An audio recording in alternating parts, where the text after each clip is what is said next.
Okey, hai. Assalamualaikum hampa. Okey, ramai tau orang KL duk tanya kami, Abang Trevor boleh tak pick up kami terus dari KL untuk pergi ke Thailand? Jawapannya boleh. Tak kisah pun kalau hampa daripada Johor ke, Ipoh ke, Penang ke, Kulim ke kan. Boleh je tapi harga dia berbeza lah. Okey, kalau hampa datang satu grup dan tak mau pening nak fikir macam mana nak turun ke border, kami boleh arrangekan van pick up terus dari Kuala Lumpur. Okey, van akan pick up hampa dari KL dan hantar direct terus sampai kat Padang Besar. Untuk servis pick up ni, kos dia adalah 2,500 untuk satu van. Yang ni pick up daripada KL tau. Tapi Satnah, jangan salah faham. 2,500 itu bukan harga package untuk Thailand. 2,500 itu adalah kos van pick up dari Kuala Lumpur sampai ke border Padang Besar sahaja.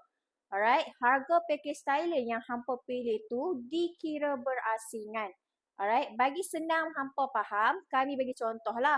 Katakan hampa main 10 orang, okay?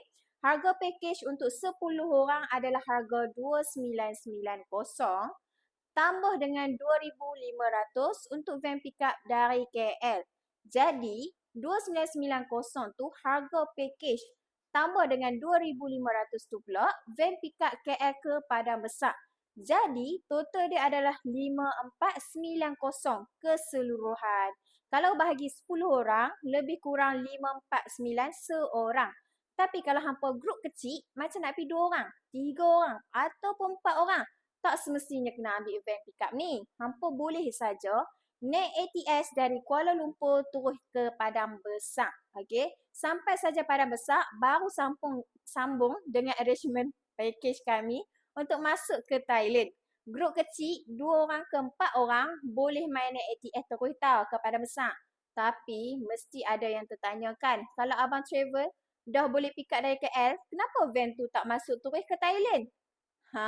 Ada sebab dia kami buat macam tu, okey? Kenapa kena sampai border Padang Besar dan sambung dengan kenderaan lain? Tunggu part 2 tau.